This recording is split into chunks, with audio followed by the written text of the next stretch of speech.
Being in a relationship with someone and being taken advantage of is, well, how to say it's pretty disturbing and such as much I can say from that. My name is Josh. I'm currently 28 years old, and this happened 3 years ago. I was at the time single for some time since my last girlfriend actually dumped me because she had fallen in love with some other more, well, to say, more stronger, well, type of guy. I would say as more as a someone who has a like a bodybuilder. I was not even close to that, and I was like average. I mean, I do some exercise, but I'm not like a bodybuilder type myself. Anyways, I would have been lonely ever since. That was about maybe 6 months before I actually met another girl.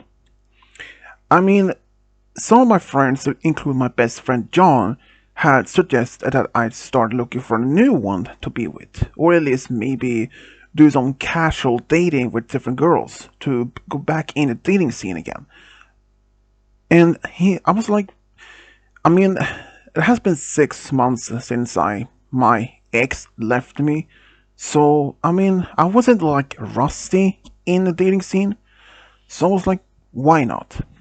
So he actually had even suggested I would try some dating sites, and I was like, okay.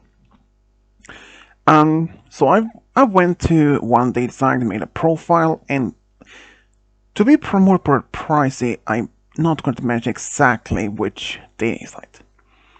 I mean, I did found a lot of different girls that in the vicinity of my town and near a town over, but none of those were seems to be my interest in.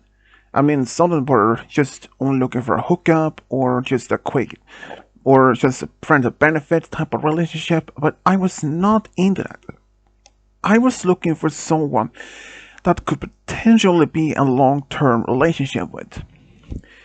After a couple of weeks, I actually did find one girl that was just 1 year younger than me, and her name was Kelly. Kelly was very beautiful, a brunette, blue eyes, and very skinny, but I don't really take any advantage of someone's. I don't go after someone's appearance. But we were matched, and we started talking mostly at first on text, like texting each other back and forth for a few days to just get to know each other a bit better. And then we moved to the next step, calling each other on the phone. And at least I know that she wasn't a fake catfish, because I heard some people being catfished on dating sites before. And the next step that I was thought about is to meet Kelly in person. So we made plans to meet up on a small local diner on Friday. Turned out that she was a local, so that was a bonus. So when I went there maybe 10 minutes early, I was pretty much careful but also a little bit nervous. But when I saw her walking in, I knew she wasn't a catfish. And we actually hit it off right away that same evening.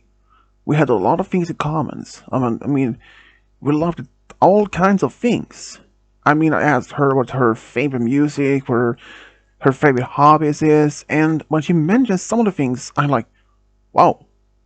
I mean, I didn't even put some of my hobbies or interests on the dating sites. I only mentioned a few things I like to do, but when she mentioned some of the things that she liked to do, I was like, may hit a home run on this one. After this first meeting, we actually started spending a little bit more time, and suddenly, one day out of the blue, Kelly called me telling me that her parents or that her landlord is kicking her out because she wasn't being able to pay the rent for her apartment. And since her family lived 2 states away, or at least 1 state away, since her parents apparently had moved out of the state of the town to another different state at the time. So, and she had been had asked some of her friends if she was able to stay with them, but they had declined because they didn't have enough space, or they couldn't have anyone extra person staying with them for long term.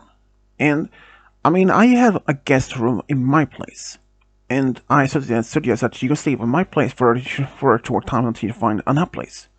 So, and she moved in. Well, she didn't have much things apparently.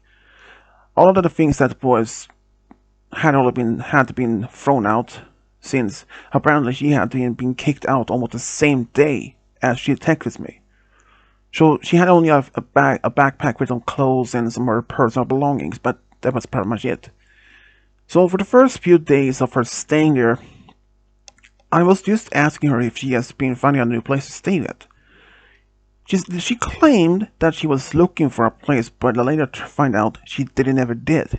She had intended to stay in my place as her new home. But during the time, we actually had got closer. And since well, like I said, until I found out later that she was never looking for a place. So she told me, well, maybe ask if she could stay with me as a roommate, since I didn't mind. I had a well-paid place where I worked at, and my parents was well, at least well taken care of. So, and she became my roommate. But shortly afterwards, we actually started dating, and and well, luckily though, I never put her name on the lease since I never thought of it, and she never even asked about it. But here's the thing. Sometimes when we were out, we went often to the mall, and she went to this new clothing stores or jewelry and asked if I could buy this for her. I was like curious why. She would just want to have to replace some of her old clothes with some new ones. I was like, yeah, that makes sense. I mean, I do this often myself, but she didn't ask for just one or two dresses or clothes and shirts. She literally asked for like 4 to 5 shirts and 2 dresses and all kinds of things. And in the end, it cost me like almost $1,000, like $1,000 for just the clothes. I tried telling her that despite how much I had a well-paid job, but I couldn't spend that much on things on her. She like almost started begging me to list just for one time. So I was like, okay. But after we got home, I told her maybe that she could look for her own place of work so that she'd be able to provide for herself also. She thought that was a good idea. But later I found out she had claimed that she had found several interviews for hiring, but it later turned out she never actually had any interviews at all. She lied to me about it, but I didn't find out that like way after this particular event happened. So it happens that sometimes when I was at work and that Kelly actually went out to the mall or restaurant with some of her other friends, and she had asked me to get if she could borrow my credit card so that she can just pay for some of the lunch for her friends. And I was like, yeah, I can actually understand. But by the end of the month, turned out she had not only been just spending money on the lunch from time to time, but she has spent tons of money. I can't exactly remember exactly the amount, but I would say there were at least a few thousand, almost $2,000 on clothes, shoes, makeup, you name it. And it wasn't not only for her. She was buying things for her friends. I was very upset to Kelly this time. And even though I never brought this up to her, but when I asked John, because he noticed that something was wrong with me, he was like, dude, what's wrong with you? I showed him the bill of what Kelly had been buying for the past month. He was like, whoa, she spent more than you do. Yeah. Clearly. Had you even told her about this? Uh-uh, I haven't. Well, you should telling her this because this is getting this is getting way too far. And I agreed with John about this. And when I got home, I actually found Kelly on and in the kitchen, and she looked mad. She's told me that when she was out with some of her friends that she was trying to buy something, it didn't work. The card was not working. I was like, what do you mean? She told me that the card that she was bought on my card was now declined. She had spent all the money on the card. That meant some of the money that I was on the card was supposed to go for the bills, and now I didn't have any more money to pay for the bills for this month. And my next paycheck wasn't until like the next month. And I told Kelly about this. She brushed it off like there's nothing for to be worrying. I mean, she's like, you can just borrow some money from your parents. I mean, they're loaded, aren't they? Well, that was something that I did tell my parents that they were at least, well, financially taken care of. So I did ask my parents to borrow some money for this month. And this was actually the first time I ever borrowed money from them in this amount. So they didn't ask me about it. But this is not the things happened. After my paycheck, Kelly went straight back out to the mall or anywhere, started spending money of the things. Not only for herself, but some of her friends. She bought some things and sold the things, but kept the money for herself. And the same thing happened again. By the end of the month, I did not have any cash on the card. I was getting more frustrated. This happened twice. So when I asked my parents again, they started asking me what happened. What is my card always empty almost every month for 2 months in a row? They know that I'm not that reckless when it comes to spending money, because I has always been more careful about spending on it. So they knew about Kelly. I told them about her. She has been spending at least now for 2 past months for almost $4,000 on things that she buys for just not herself but her friends. And my parents told me that they can't keep going doing this. They didn't have to be telling me that. And when I get home, I told Kelly this, and she was flipping out. Like, how can they not have been helping you? I mean, you're their only son, aren't you? Aren't you? Yeah, but they don't have the obligation to pay for my bills when I need it. If it happened just one time, that's from something, and they can't do that. And I have to pay my own bills for my own job. So Kelly, you can't just go around spending my money on the things that you buy, and you can't lie. I mean, I get the bills every single time by the end of the month, and I know what you did with the card has been going to, so you can't lie about it. And in fact, she didn't even lie. She actually didn't deny that she had spent the money. So I told her, well, Kelly, this month you won't be able to use the card because now I need to have it to pay the bills and the food that we have. She wasn't happy. I gave her an option. Yeah, I will let you allow to use the card, but it's not as much as before. You have to be careful that because I can't going back to my parents a third time. They won't even help me this time.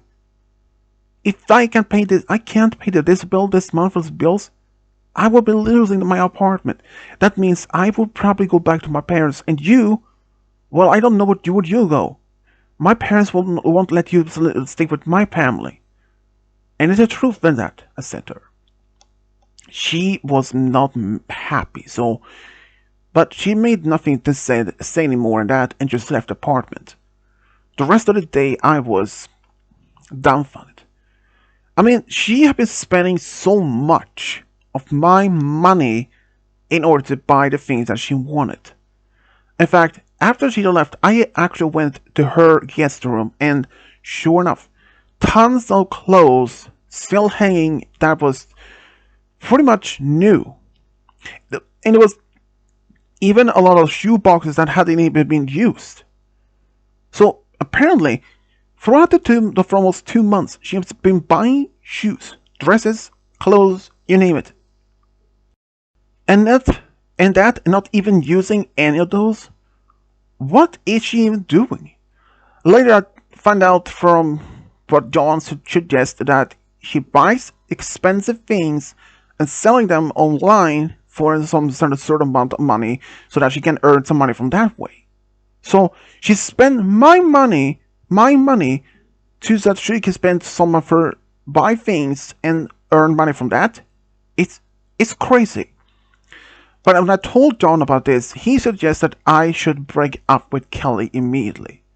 So, since she actually had left her key to my apartment that same day, and I actually locked the door, and I actually had even packed all her things in duffel bags for her and to put them in by the door. When she came back the next day, knocked on the door, I told her, "Here, take your things and go." What? She asked. "What do you mean?" "I put all your things in these bags so you can leave. You are not living here anymore. I'm tired of being taken advantage of." "And you can't lie, Kelly. You've been taking advantage of me for all this time. You spend my money so you can buy these things and not even be using them?" I can see that they hadn't even been used, especially the shoes. I have been told that you buy things and sell them online even more than they usually cost in the stores so you can earn some money. And from that, Kelly, we are done. She wasn't happy. But before she can even say anything, I just have put all her bags out the door in the hallway, closed the door and locked. She's staying there, banging on the door, begging for me to let her stay. But I said no, firmly. And Kelly, I don't even care what you would do because your name wasn't on the lease. So I can kick you out at any time. She even went to the landlord and he said the same thing. Because there was my name in the apartment, not hers. So I could evict her at any time. She took her things and went to some of her friends. And that was the last thing I heard of her for at least a few days until one day I heard this loud banging on the door. I didn't open because that sound of banging, it's, well, I turned out looking at the people. I saw this big guy. I mean, like big. He was probably like 6'5" or 6'7". I don't even know, but I probably say 6'7", and maybe as 300 pounds, broad muscle, and built like a bodybuilder. And he demanded I open the door so that I can face him like a man, a real man. And he demanded that I will take Kelly back and that I don't have to treat her like a trash. And it turned out that he was actually the boyfriend of one of her friends. And I told them from my side of the door that the reason why I kicked her out is because she spent almost $4,000 of things that she buy and didn't even use, and that I nearly could have lost my apartment twice. And suddenly he went quiet. Then he asked the door, open the door more again, but then this time more as calmly. Even though despite I shouldn't have, but I did. And he actually wasn't attacking me at this time though. And I stood there and told them directly. I told the whole story. And he listened and he said, "Well, that was not what he told me and my girlfriend," he said. He told me that I was taking advantage of her, apparently, that I was not giving her the money so that I wasn't allowing her to buy the things that she wanted because, and also another thing, that I was abusing her, like, verbally, screaming her, calling her bad names. I was like dumbfounded. Well, if that happened, you can probably ask my neighbors if they had ever heard of that. In fact, we did ask one of my neighbors, and they had said that throughout the time I was living in that apartment next to them, they had never heard me yelling or screaming any something like that. So this guy apologized for the inconvenience what happened. I told him, you can tell Kelly that I would never be budged from her craziness. And despite that, he left and once again apologized for this convenience, and only about a few days later Kelly came back and she begged me to stay in her place for my place for just a few days, but I said no again. But that was not the last time. For the next few days afterwards, I can actually seeing her follow me around in town. Either when I went to a local store nearby, if I went to the park, or if I was spending time with John. But anyways, around the time I actually was introduced a friend of John. Her name was Dana. Dana was a complete opposite personality from Kelly. She was more sweeter person. She was actually smart, beautiful, blonde, blue eyes. And in fact, we started hanging out more and eventually start dating. But during the time, Kelly had told Dana that I was cheating on her with her. But the fact is, I had already told Dana about Kelly's behavior and her strange shopping behavior as well. And Dana didn't even believe Kelly. In fact, she even said, Kelly, I don't believe a single word what you're telling me, because I already know about your strange shopping behavior that you have. You can go around saying what you want, but I won't listen to such lies that you're lying about. So Kelly still stalked me for a few times until I told her strictly, if you don't stop, I will call the police on you. And finally, I stopped it. So Kelly, please, ever again, I would never want to see you again. And if you listen to the story, I know what you're meaning, and bye.